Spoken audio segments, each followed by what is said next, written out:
দেখুন, উত্তরবঙ্গের খবর যখন দিচ্ছি, দক্ষিণবঙ্গের জেলাগুলোর দিকে অবশ্যই নজর রাখতে হবে। আমাকে দেখে বুঝতে পারছেন আমি এই মুহূর্তে দাঁড়িয়ে আছি সল্টলেক সেক্টর 5। কলকাতায় সকাল থেকেই নাগারে বৃষ্টি। শুধু সল্টলেক সেক্টর 5 কেন, সেক্টর 5 যেমন জলমগ্ন, ইএম বাইপাস সেখানেও কিন্তু যানজট, এবং সেখানেও সকাল থেকে যেহেতু বৃষ্টি, মুষলধারে বৃষ্টি, বজ্রবিদ্যুৎ সহ বৃষ্টি, এবং আমরা দেখছি বিভিন্ন জায়গায় কিন্তু শহর কলকাতায় যানজট তৈরি হয়েছে, কিছু কিছু জায়গায় জল জমেছে। এবং আজ শুক্রবার অফিস টাইম, আমরা জানি যে অফিস টাইমের আগে থেকে সকাল থেকে যেহেতু বৃষ্টি হচ্ছে, অনেকে কিন্তু এই বৃষ্টি ছাতা মাথায় তাদেরকে অফিসে আসতে হয়েছে, কিংবা কলেজে আসতে হচ্ছে, কিংবা স্কুলে যেতে হচ্ছে পড়ুয়াদের। সার্বিক ছবিটা একটু জানার চেষ্টা করব। ইএম বাইপাসে যানজট তৈরি হয়েছিল, এখন কি পরিস্থিতি স্বাভাবিক হয়েছে কিনা যান চলাচল? প্রীতি রয়েছে আমার সঙ্গে। প্রীতি,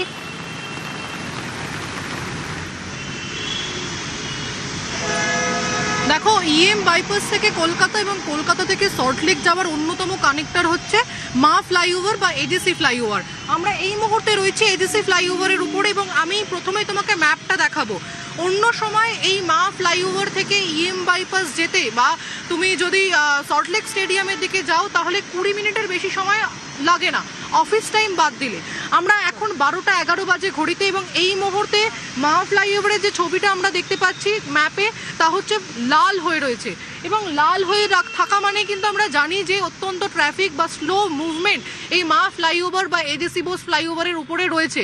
এবং সকাল থেকে যেহেতু বৃষ্টি হচ্ছে শহরতলি সহ উত্তরবঙ্গ, দক্ষিণবঙ্গে সর্বত্র, সেখানে দাঁড়িয়ে দেখা যাচ্ছে যে বেশ কিছু প্রান্তে জল জমে রয়েছে।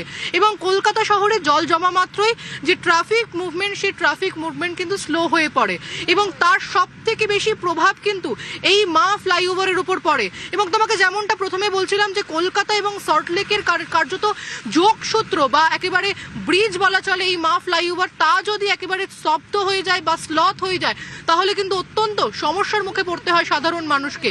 স্বাভাবিকভাবে যে সময়টা 20 মিনিট লাগে, এবং মা ফ্লাইওভার যা অত্যন্ত জনপ্রিয়, এবং যে ফ্লাইওভার ব্যস্ত থাকে সব সময় আমরা জানি, এবং যেটা কানেক্ট করে একদিকে সল্টলেক, এবং আমরা যদি একটু সেন্ট্রাল ক্যালকাটার দিকেও প্রবেশ করি সেক্ষেত্রেও কিন্তু এটা কানেক্ট করে। সেক্ষেত্রে জানার চেষ্টা করব যে একদিকে যখন আপনাদের ইএম বাইপাসের ছবিটা দেখালাম, এবং আমি এই মুহূর্তে দাঁড়িয়ে রয়েছি সল্টলেক সেক্টর 5, সেখানেও কিন্তু জলমগ্ন, জল জমেছে, এবং সেখানেও ধীর গতিতে, যানজট তৈরি না হলেও ধীর গতিতে গাড়ি চলাচল করছে, সেই ছবিটা একটু দেখানোর চেষ্টা করব। এবং সেখানেও জল যথেষ্ট কিন্তু জমেছে। সকালবেলা থেকেই মুষলধারে বৃষ্টি, নাগারে বৃষ্টি। আপনারা জানেন পাঞ্জাব থেকে বিহার একটি নিম্নরেখা, সেই নিম্নচাপ অক্ষরেখার জন্য আমরা জানি যে হরিয়ানা, উত্তরপ্রদেশ দিয়ে গিয়েছে বলেই এই মুষলধারে বৃষ্টি, এবং এই বৃষ্টি কিন্তু চলবে, আগামীকাল থেকে বৃষ্টি বাড়বে। রৌনক রয়েছে আরও এক প্রতিনিধি, শহর কলকাতার বিভিন্ন জায়গায় আমাদের প্রতিনিধিরা রয়েছেন। রৌনক, তুমি যেখানে রয়েছো সেখানকার ছবিটা যদি একটু তুলে ধরো।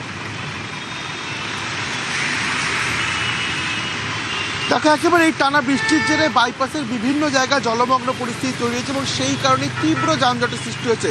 আমরা ইতিমধ্যে যদি সায়েন্স সিটির সামনে তোমায় দেখানোর চেষ্টা করব যে একাংশ, যেমন যে রাস্তাটা একেবারে সায়েন্স সিটি থেকে চিংড়িঘাটার দিকে যাচ্ছে, সেখানে যেমন ধীর গতিতে যান চলাচল করছে, ঠিক অন্যদিকেই মা ফ্লাইওভারে ওঠার যে রাস্তা, কার্যত প্রায় 15 থেকে 20 মিনিট ধরে কিন্তু যানবাহনগুলি দাঁড়িয়েই রয়েছে।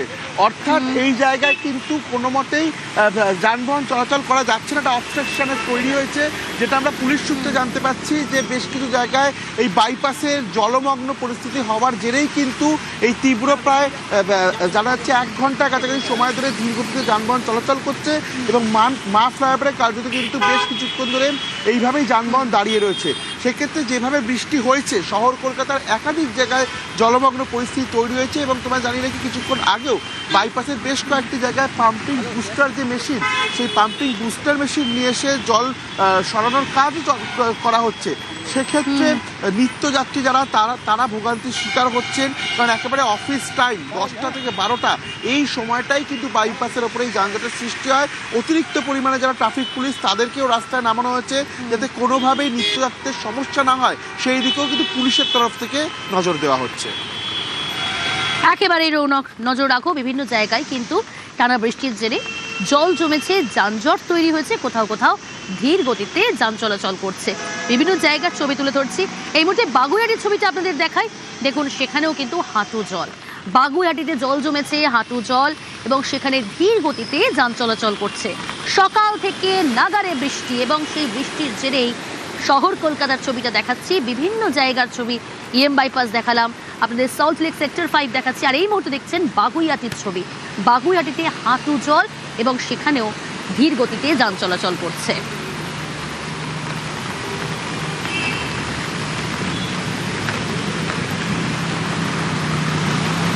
শহর কলকাতায় সকাল থেকেই মুষলধারে বৃষ্টি, সকাল 7টাতেই যেন সন্ধে 7টার অনুভূতি। শহর কলকাতার একাধিক জায়গায় চেনা জলছবি, তার কারণ যেভাবে আমরা গত দিনেও দেখেছিলাম যে 1-1.5 ঘন্টার বৃষ্টিতে শহরের বিভিন্ন জায়গায় হাঁটু জল অবস্থা। এই মুহূর্তে দাঁড়িয়ে রয়েছি বাগুইআটি হলদিরাম চত্বর, সেখানেও একই রকম ভাবে হাঁটু জল অবস্থা এবং সেই হাঁটু জলে সাধারণ মানুষ নিত্যযাত্রী থেকে আরম্ভ করে নিত্যদিনের এই এলাকাবাসী কাজে বেরোচ্ছেন এবং তার সঙ্গে অবশ্যই অফিস যাত্রী, তারাও কার্যত নাকাল হচ্ছেন।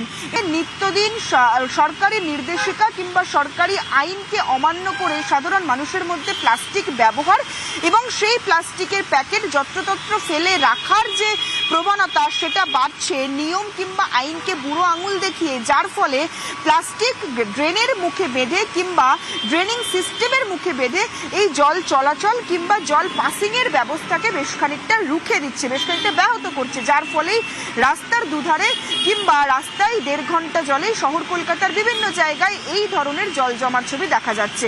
সুতরাং জনসচেতনতা যেমন দরকার, তার পাশাপাশি অবশ্যই সাধারণ মানুষকেও নিজের ভালো মন্দ, নিজের ভালো থাকাটাকে বুঝতে হবে, পরিবেশ ভালো রাখাটাকে বুঝতে হবে। সব মিলিয়ে শহর কলকাতায় একই রকম ভাবে 2 ঘন্টার বৃষ্টিতে হাঁটু সমান জল। এই মুহূর্তে হলদিরাম থেকে দাঁড়িয়ে রয়েছে, সেখানেও একই ছবি। ক্যামেরা সঞ্জয়ের সঙ্গে সুস্মিতা, নিউজ 18 বাংলা, কলকাতা।